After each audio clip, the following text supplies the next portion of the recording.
Lord, mami mo. Yan. Simple lang, binigay ng Lord. Simple message po ang binigay niya. Mami mo. Kasi kausap ko po si Pastor Edo kagabi, parang may nabanggit siya, ito siguro yung title namin, sabi niya. So, biglang parang nag-rhyme, kumuha rin po ako ng medyo rhyme dun sa preaching po o dun sa title na ginawa po ng Lord. Kaya ito, mami mo. Kumusta ba mami mo? Nag-read mo na ba ang mami mo? Nabati na po ba kayo ay mga mami? Oh, mami ka? Nabati mo na? Nabati mo na? Okay, sige. Mami mo. Mami me. Yan. Parenting is the most difficult task in the world. So, ang pagiging magulang daw po, ang pagiging magulang, ito raw po ay pinaka-isa, o sabihin dapat natin, pinakamahirap po na talagang gawain sa buong mundo. Agree po ba kayo mga nanay? Sino po ang ilan po sa atin ng mga nanay na talagang hirap ka na sa mga anak mo, talagang hirap ka na sa pagpapalaki ng mga anak mo? Sino po? Pagod ka na, parang bibigay ka na. Meron po tayo, meron po sa atin. Oh, ayaw mo rin mag-amen, ha? Sometimes, minsan, painful daw kung minsan ang pagiging magulang. Totoo po ba yun? Mahirap, masakit. Bakit kung minsan may maririnig ka, merong sasabihin sa'yo, masasaktan ka. Meron kang maririnig doon sa pinakamamahal mo, inaakap mo, inaalagaan mo, inaaruga mo. Ayos-ayaw mong padapuhan ng langgam o lamok yung anak mong yan. Pero paglaki, makakarinig ka ng mga painful words. Ilan po sa ating ganyan? Amen. Nag-amen ako. Bakit? Ganyan din po ako nun eh. Nakakapagsalita rin po ako ng mga painful words. Nakakapagsabi po ako sa aking nanay. Kung minsan, kulit-kulit naman ito. Salita ko, Diyos ko, sakit sa tenga. Sino po tayo mga anak na ganyan? Kunin mo ni ina. Kanahin mo na. Sakit talabayan. Sino po sa ating gano'n? Oh, ayaw ko mag-amen ng mga bata. Okay, sige. And even, dangerous daw, mapanganib po ang maging nanay. Kaya napakaswerte po nating mga tatay. Amen. Kasi po, sa babae po, mahirap maging nanay. Pag nanganak po yan, painful. Makikita mo siyam na buwan, inaalagaan yung anak. Kung minsan talagang, ang hirap, lalo po pag nasa labor room, ako po, makikita mo, Diyos! Dapat sikat nagre-re, matigas na yung nagre-re, Diyos! Ayun ang nukat ng talar, di ka mapilit sa balay ng babae, kung kayo may mensahe na nagre-regan, hindi na namin natutuwa naman! Double painful. Doble ang hirap. Ilan po sa ating ganon? Mapanganib daw po, nasa bingit po ng kamatayan ng mga nanay. Pagwan sa mga anak po yan, di ba? Amen. Ilan nga po sa mga nanay namamatay.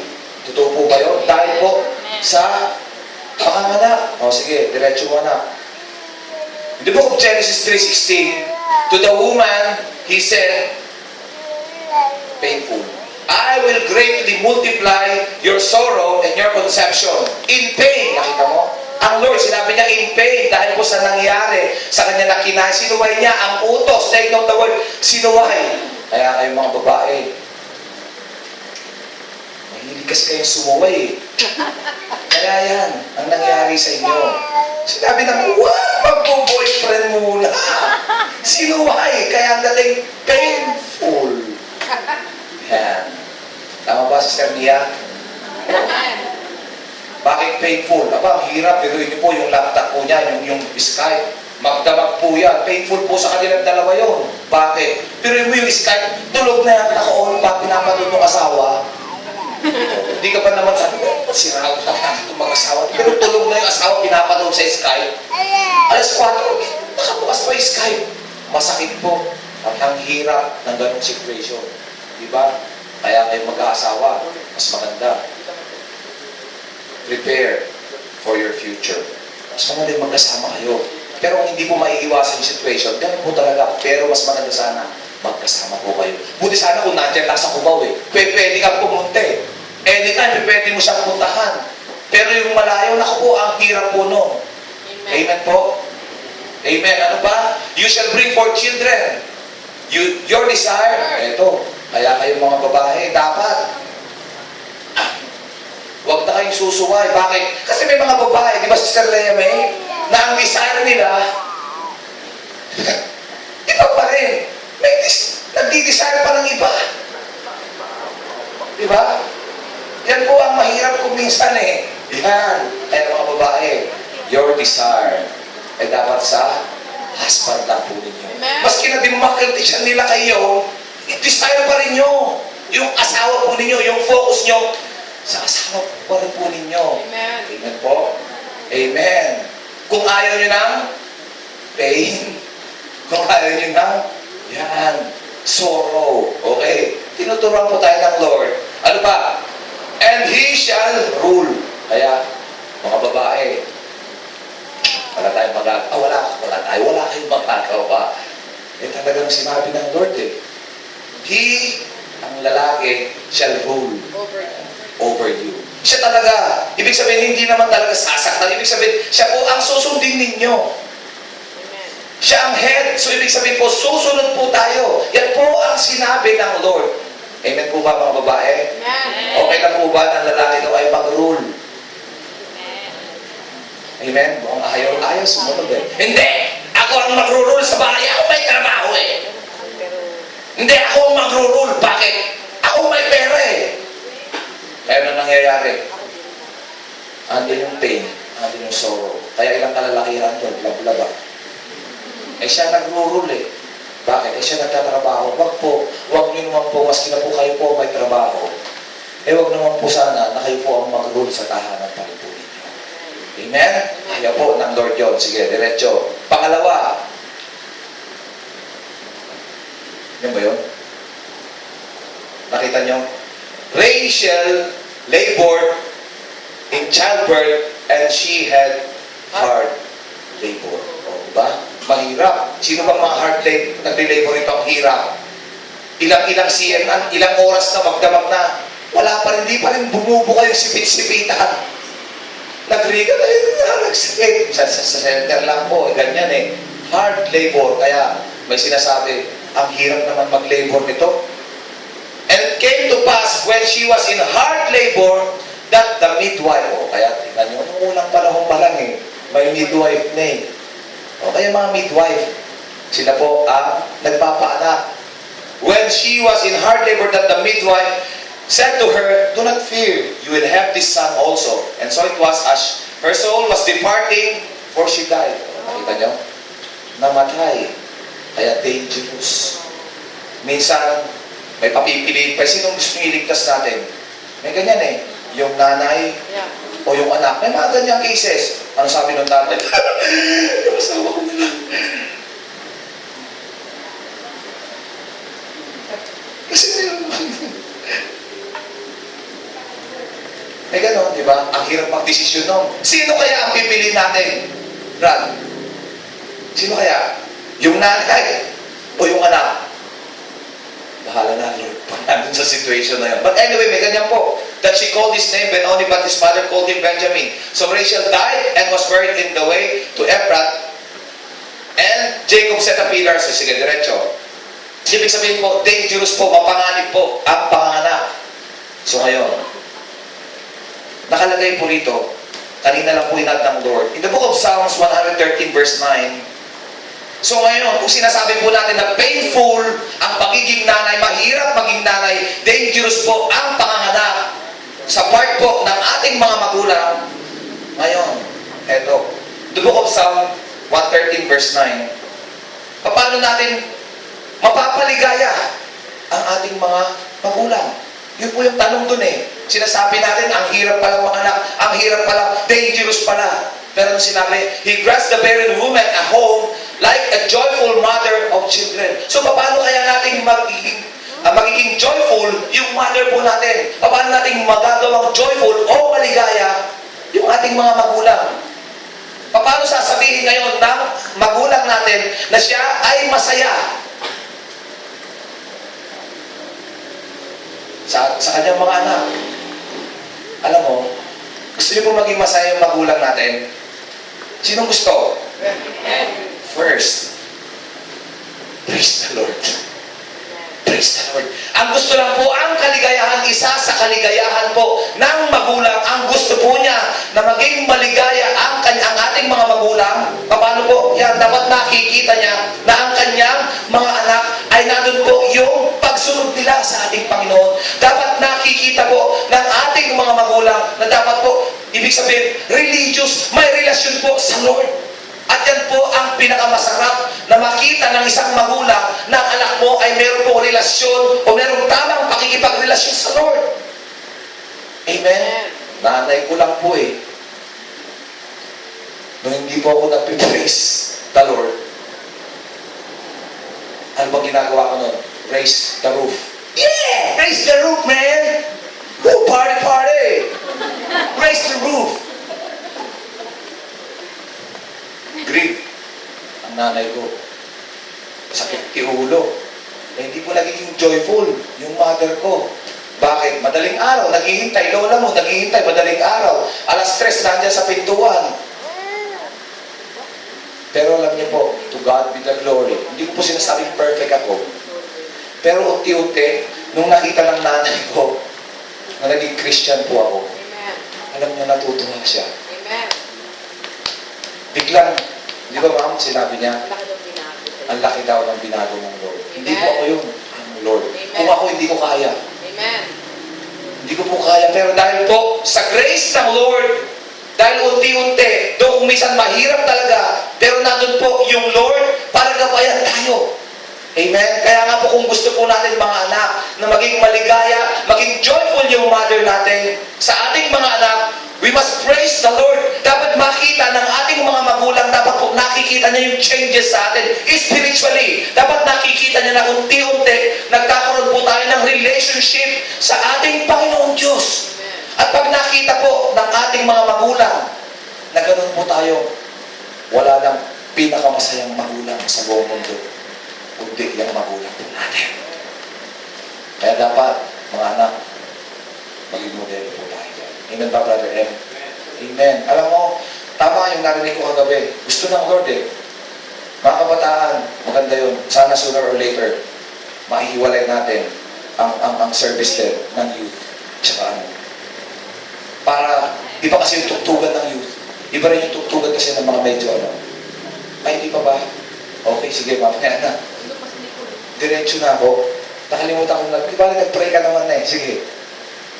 Kalimutan ko nag-pray. Dire-diretso. Nasobrahan yata ako sa bilis. Sige, tumayo na ako muna tayong lahat. Amen? Nadalayan na ako ah. Sige. We must praise the Lord first. Amen? Sige, dakilang Diyos, salamat po sa oras na ito. Basbasan mo po ang mga anak mo na makikinig po ng salita mo, Lord God, at makita mo sana, Panginoon, ang tunay na pagpupuri sa aming puso, Panginoon. Lord, turuan mo kami, Panginoon, sa oras na ito, Lord. Gamitin mo po ang mensahe mo, Panginoon, para maging gabay po namin kung paano po namin mapiplease, not just you, God, pero kung paano po namin mag-glorify, mapiplease ang aming mga magulang po dito po sa lupa, Panginoon, Lord. Salamat po, gamitin mo lang po ang aking mga bibig, Panginoon, as your vessel, Lord God. Salamat po, in Jesus' name. Amen and amen. Sige po, makakaupo na po tayo. Hindi nyo sinabi nasobrahan yata ako sa excitement. Sige. Sige, thank you, Sister Nicole. Okay, praise the Lord.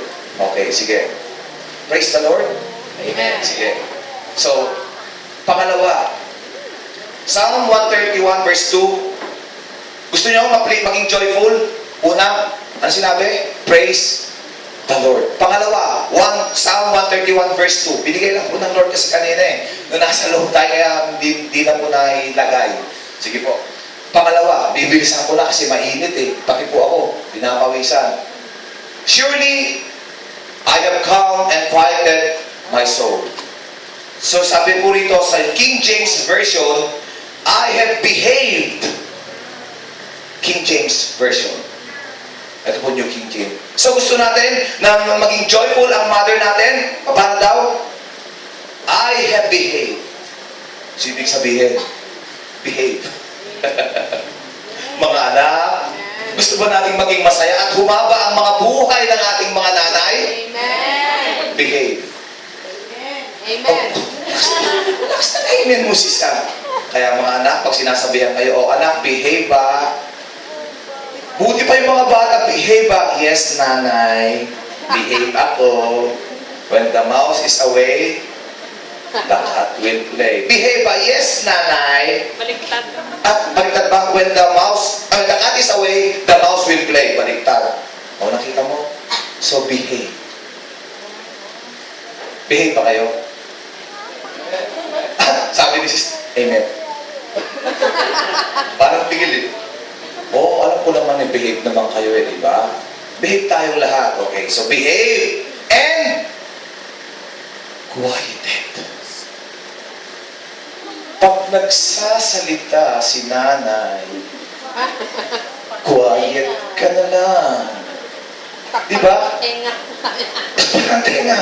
Pero sabi niya, behave, maging kalmado, and quiet na lang daw tayo. Pag pinapagalitan daw tayo, Sister Mia, quiet daw.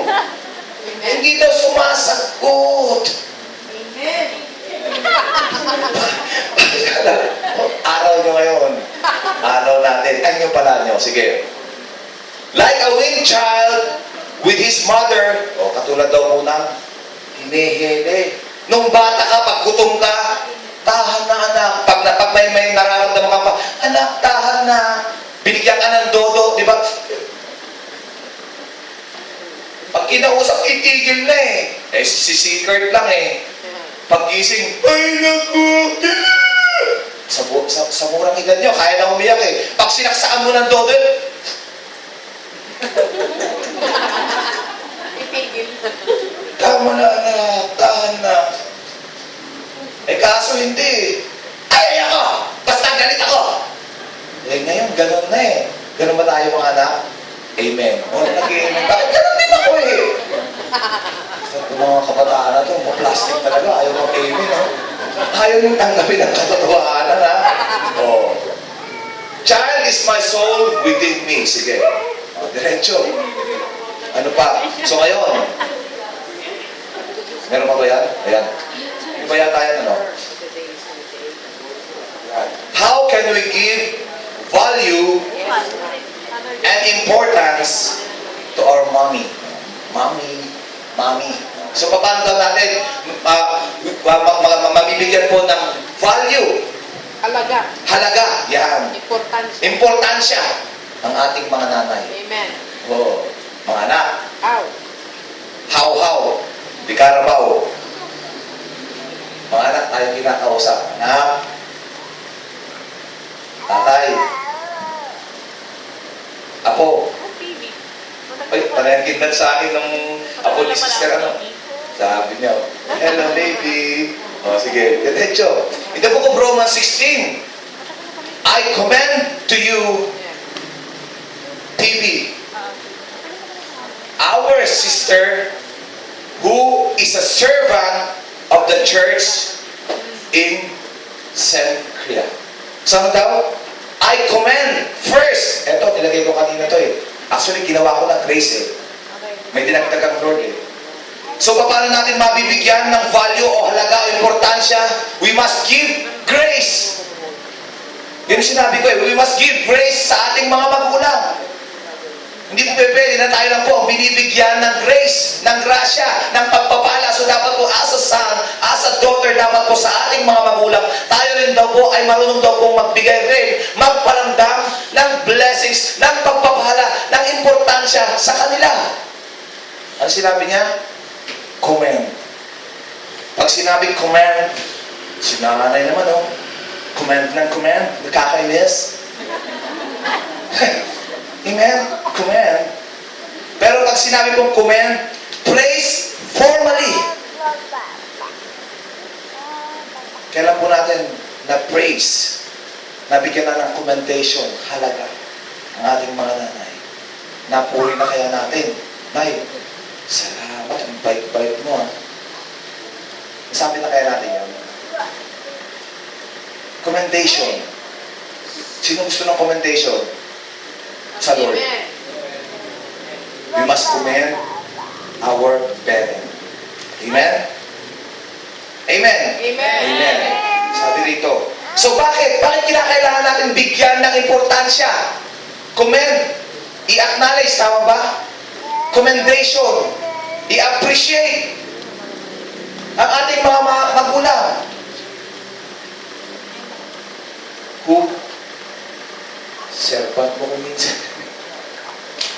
Yan nanay, servant mo eh. Yan ang mahirap kuminsan sa ating mga anak, magulang, asawa. Ang tingin lang po natin kuminsan sa ating mga mother ay servant. Ang tingin mo kuminsan may mga ganyan, nahihiya pang iharap. Yung kanilang mga magulang, bakit? Nagpaksit kami na, nagulungan ka, at abadong, pigis-pigis pa, hindi ka masama di barkada ka. Kababay, nagdigos ka mo, nag-make up ka mo, nag-lotion ka mo. Kasi ang nanay ko minsan, pag may barkadang darating, sino ang naghahanda ko minsan? Nanay eh. Madalas. Pag may bisita tayo mga lakay, sino ang naghahanda? Kung minsan nagpulo, yan eh. Yan nga. Servant. Beer. No, gagawin po ako nun. Pumili ka ng pulutan. Servant eh. Madalas, ang mga nanay, yan po ang tingin natin.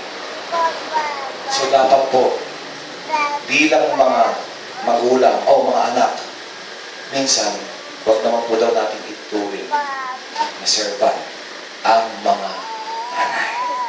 So dapat pag meron po siyang nagagawa na something na favor po sa atin, commendation. Pwede mo naman, bakit? Alam mo, di na ako nakakahanap ng ganitong bakit. Di ba? Ganda-ganda ng asawa ko. Paano kayo appreciate ng dalawa? Pintas ni Tita Gemma, Tito Marlo. Binobola ako eh. Sabi, meron ka bang iced tea? Oh, galing, napabili ako lang iced tea ng di oras eh. Bakit? Meron mo sila. Ina-appreciate yung beauty ng asawa ko. Sabi ko, bakit hindi ko na-appreciate yung beauty ng asawa ko? Taba na kasi. Pero meron mo sila. Na-appreciate nila. So, niremind ako ng Lord, dapat yung asawa mo, bigyan mo ng commendation. Oh. Mga tatay, ano ba kayo mga tatay? Tayo, konti pa lang, yan. Ang ating mga nanay. Okay, sige. Ano pa? Second, that you may receive her in the Lord in a manner worthy of the saints and assist her. So next, receive her. Ilan po sa atin, pag sinabing receive, hindi matanggap. Ibig sabihin tanggap. Be given, presented with, or paid. Sabi po rito eh. So ibig sabihin po, asa na ba yun? Meaning niya. Widely accepted. Kailan po natin, kung minsan may mga anak na ganyan nakakalungkot eh. Bakit ikaw ba ang naging nanay ko? Kasi ka ba naging ilan ko? Hindi kita ba natanggap? Meron po bang ganun? Wala. Meron. Kung minsan hindi natin matanggap ang ating mga magulang, kawawang nanay, halos mamatay sa panganganak, halos mabingit sa kamatayan, and yet hindi natin nakita. Anong nakita natin? Yung fault, yung pagkakamali niya, yung shortcomings niya. Hindi na natin nakita yung sacrifice niya, yung pinagdaanan niyang hirap. Mga iliwan na lang tayo. Kaya kung minsan, hindi natin matanggap. So as a son or daughter, receive her. Gusto mo para ma-receive mo ang Lord?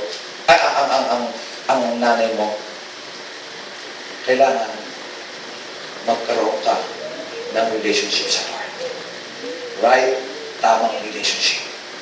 At doon mo makikita, ipapakita ng Lord kung gaano ka-importante ang nanay mo. Before, nung wala ako sa Lord, ganun din naman po ako eh.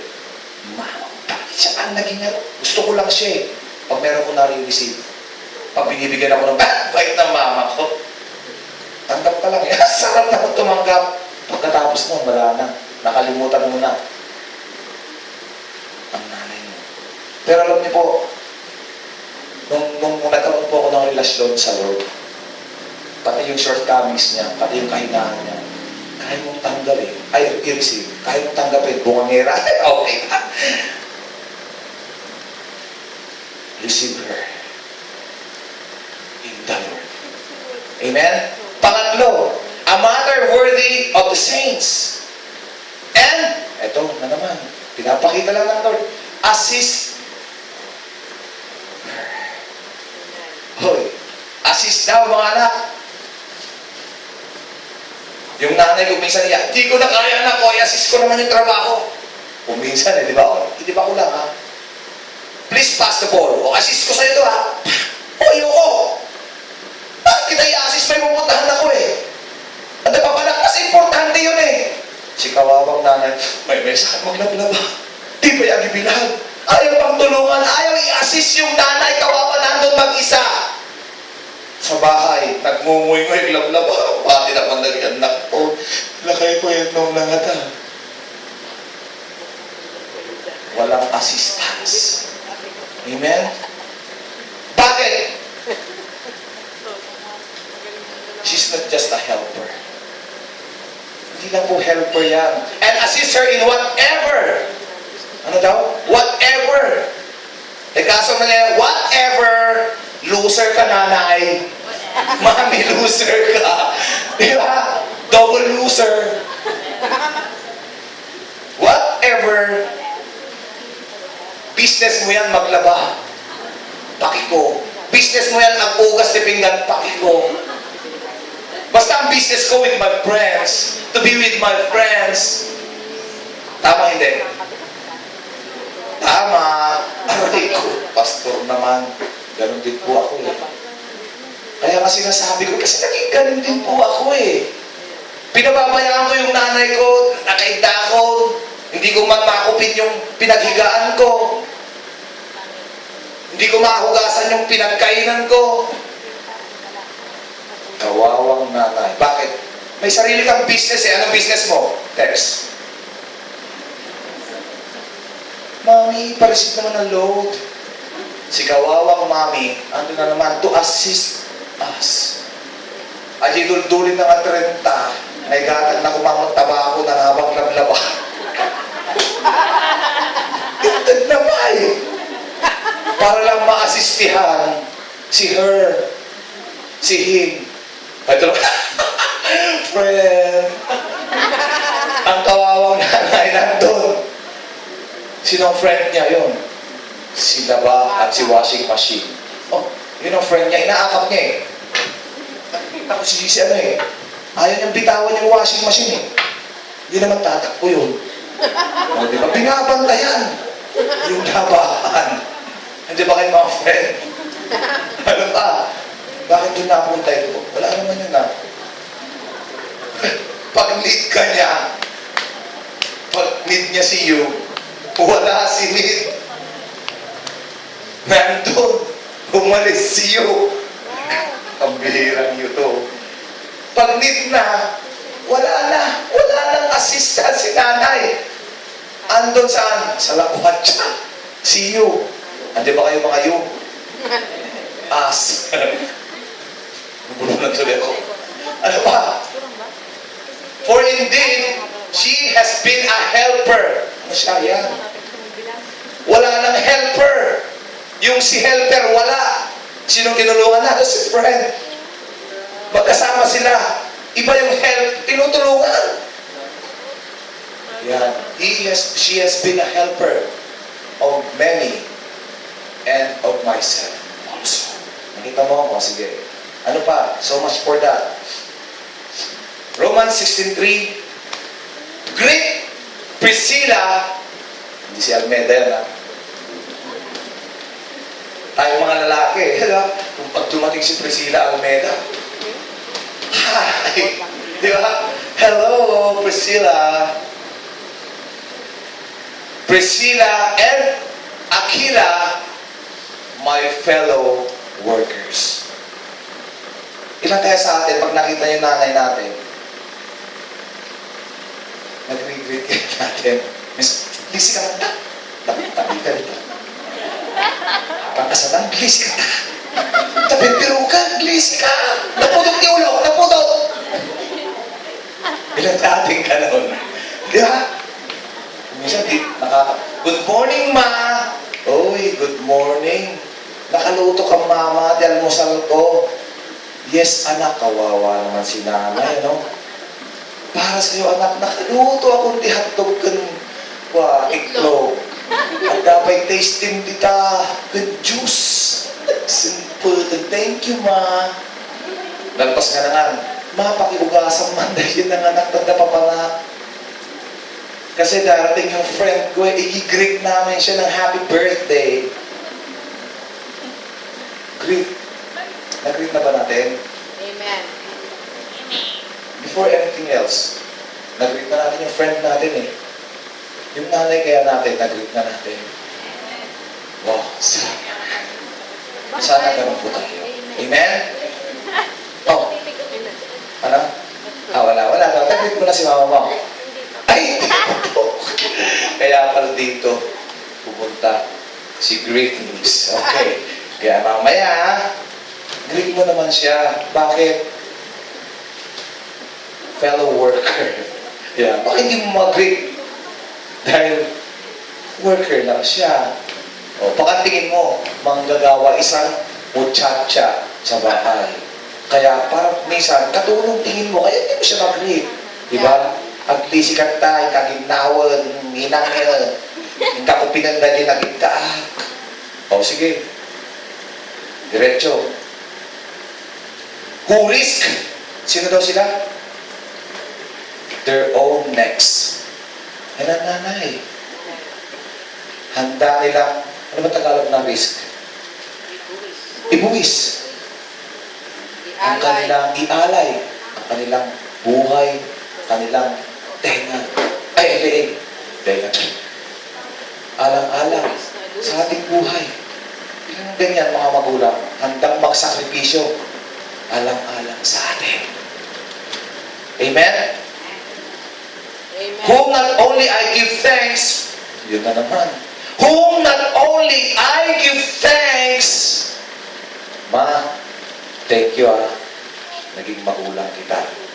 Kaya kanina nag-send na ako ng message, ma, salamat. Amen. Thank you sa lahat. Amen? But also all the churches of the Gentiles. Panghuli, encourage her. Ang mga nanay ko minsan, kailangan ko ng encouragement ko ng mga yan. Amen. Ang mahirap ko minsan, pag-discourage na yan, supposed to be tayo mga anak. Hindi pa mahugutan ng kalakasan. Tayo pa ang nag-discourage sa kanila. At sa atin pa, ang pinanggagalingan ng discouragement. Amen? Sige. So much for that. Pasok po tayo. So, duties, nakalagay ba dyan? Likewise, greet the church. Yan, sige, diretso mo na yan. Okay na yan. Greet Mary. Yan. Greet. Nakita nyo? Kung paano? Lahat binaba. Greet Mary. Okay. Duties of a mother. Ito ba trabaho kasi ng nanay? Bakit kailangan natin silang i-greet? Kailangan natin silang i-encourage? Kailangan natin i-assist natin sila? Ano ba? Ang nanay ko minsan, eto dalawa lang, binigay ng Lord para hindi po masyadong mahaba. Please na natin.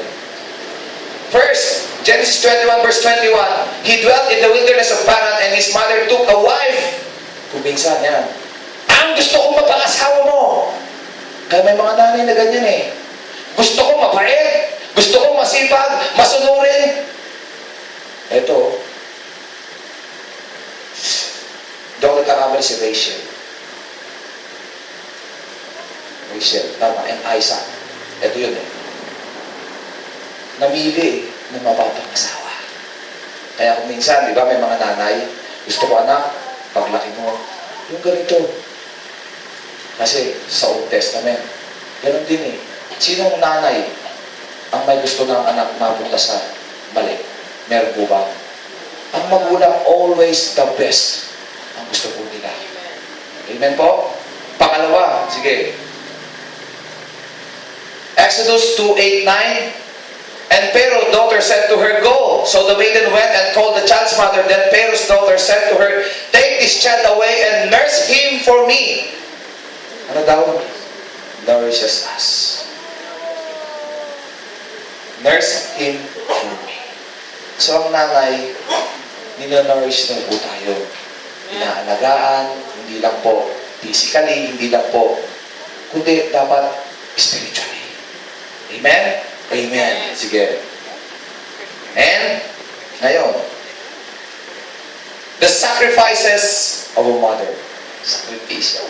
Talagang full of sacrifices. Puro nga sakripisyo eh. Kung minsan nanay, ganun na lang ito. May mga ganyang nanay, di po ba? Totoo po yan, pero meron din pong nanay na masiba. Nagkakapo nagtabot ka dahil nakakita ko ba? Siya, pinapagod siya. May mga ganyan. Nagkakapo. Di ba? Nagpapando ka nga naglawa, tapos ipakan ko pa yung inyang daray. Beh! Magtusa ka. Oh, mga ganong nanay. Pero ito, ano ba ang sakripisyo ng mga nanay? Nakita mo? Nakita mo yung sakripisyo niya. Inaakap niya. Inaalagaan niya. Sige. Ano pa? The book of Isaiah 66 verse 12 to 13. For thus says the Lord, behold, I will extend peace to her like a river, and the glory of the Gentiles like a flowing stream. Then you shall feed. On her sides shall be carried, and be dandled on her knees, as one whom his mother comforts. Ano daw ang duty ng nanay? Gives, not just to feed, hindi lang para pakainin. Dapat dalawang aspeto yan. Physically, and spiritually. Kaya napakapalad po natin kung meron po tayong mga magulang na Christian. Kasi po, hindi lang po niya tayo pinifeed, amen, ng physical, pangkatawan na pagpagkain po, pang-physical, pero tinutulungan pa po tayo i-feed by the wisdom and knowledge of our Lord Jesus Christ. Amen?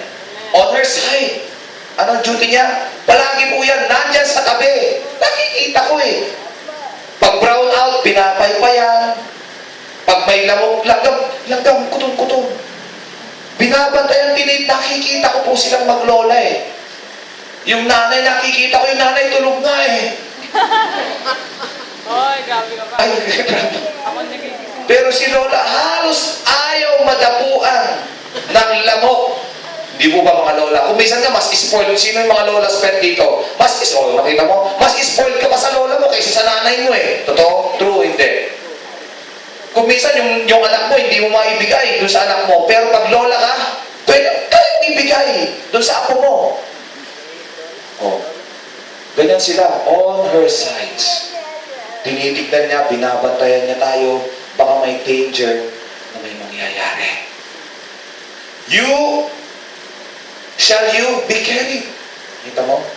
Binubuhat ka.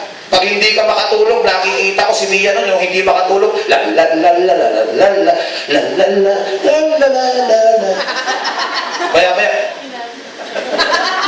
Tuling-tuling. Tulog na. Oh. Bakit? Ayaw matulog eh. Para matulog, hiluin mo. Oh. Tulog yan. Tip ko, pag ayaw matulog, hiluin nyo yung mga apo nyo. Pero nakita mo, binubuhat. Mga nanay, kawa ko minsan, mawit na si Gemma. Gumagano siya eh. Masakit na ang braso ko. Ina-arthritis na yata ako.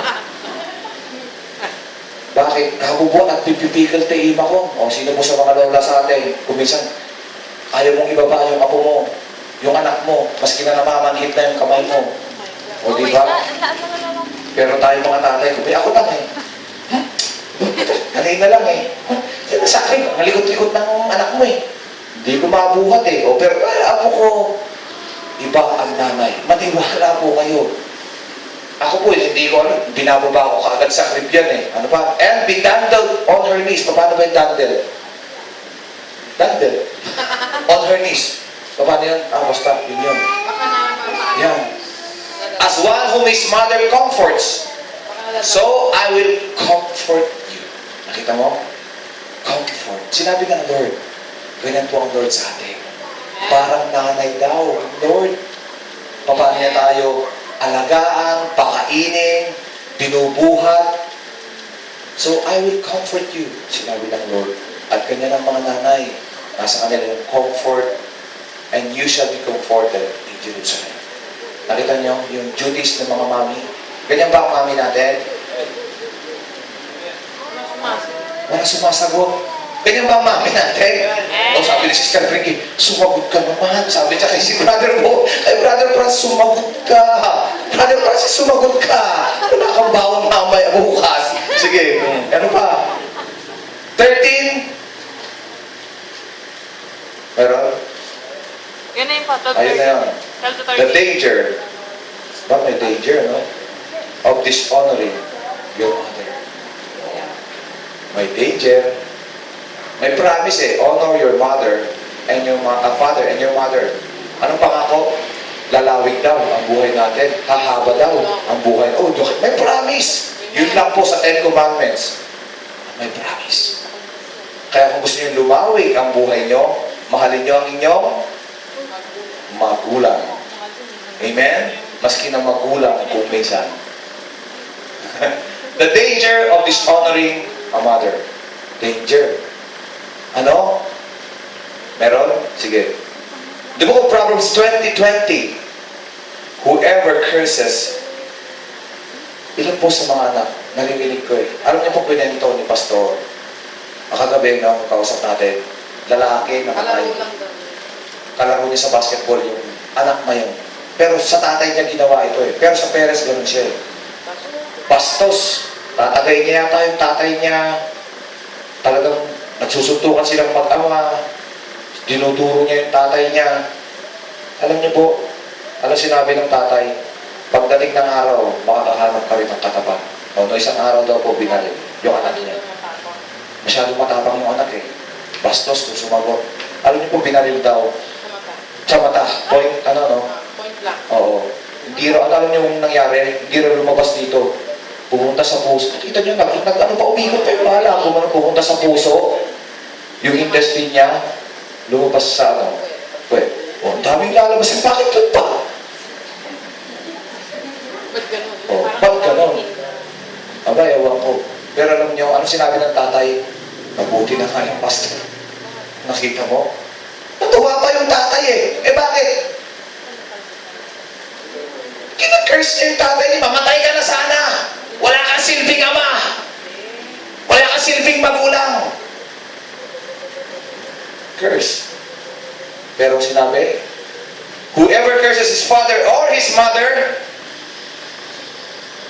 his lamp will be put out in darkness. So, ibig sabihin, doon ka sa deep darkness. Amen? Yan ang danger. Kaya kung sana, habang buhay po pala, yung mga magulang natin, kung may nasabi tayo, first, repent sa Lord. Lord, nasabi ko lang yun kasi yung pain na naramdaman ko. Lord, forgive me. Patawarin niyo ako. Diba? And that's the time, mag-recover ka sa iyong mga magulang. Hindi pa late. Amen? Amen. Amen. His lamp will be put out in deep darkness again. And how can we show love to our mommy? Ito na naman. Paano daw po natin mamahalin ang nanay natin? Sige. Ito raw pong bagay na ito, these things mean more than flowers or even diamonds. Nakita ko kanina sa Facebook, ganda naman, ang ganda ng bouquet for my mom. May tsokolate pa, may flowers, masarap. Siyempre, pag tayo, masarap yun, di mo ba? Ay, naalala ko. Pero these things mean more than flowers or even diamonds. Ready na po ba kayo? Kung ano po, yung mga bagay, kung paano natin mamahalin ang ating mga magulang. Priceless po ito. Amen? First, simple lang, ang turo ng Lord. Love her verbally. Kailangan ding marinig niya. Love you, ma'am. Diba? Love you, pa. I love you, mommy. I love you, nay. Love her. Sa salita. Say, I love you. The magic word. Amen? Tingnan mo, pagpagod yan. Pag uwi mo ng bahay, makita mo, pagod yan. Sabihin mo lang yung magic word, Ma, I love you. Nakita mo parang na-recharge yan. Sabi ko sa inyo, charge yun. Charge, biglang lalakas yan eh. Oo, talaga, mahal mo ko, anak. Eh, hinihintay niya. Gaano na po katagal nung nasabi po natin sa ating mga magulang na, Ma, I love you. Nasabi na po kaya natin? O, kung nasa cemetery na, Ma, I love you, Ma. Biglang sasagot. O, di ba? Eh, pag sumagot yun, ba, swerte ka. Ma, I love you. I love you din, anak. O, di ba? O, at least narinig mo. Pangalawa, love her physically. Ibig sabihin, Ma, alam mo, katagal mo yan alam mo, gusto ko yung body mo. Di ba? Para sumisexy ka ngayon, Mama. O, binola mo pa yung nanay mo eh. Ano pa? I-appreciate mo pala kung ano yung meron ng nanay mo na quality. Hindi yung, nakakirkirsa mo tayo ng Mama. Ay, tas akaw. Nagdurang niya na. Nagkagis. Nagatupay pa. Hindi mo alam. Kaya gumaspang yan. Kahit na trabaho. Ano pa? Ano sabi? Hug. O, di ba? Ang sarap pala nun. Di ba yung aakapin mo rin? Yung nanay mo, Nay. Di ba? O, pag-uwi natin, ha? Magaling. Si Mami niya, ni anak, tatlo na lang kayo. Wala na po si Brother Ray. Nasa, ano na po, kasama na po ng Lord. Wala na po ibang magpaparamdam. Kundi kayong tatlong magkakapatid. Amen? Love your mother. Amen? Pangatlo, love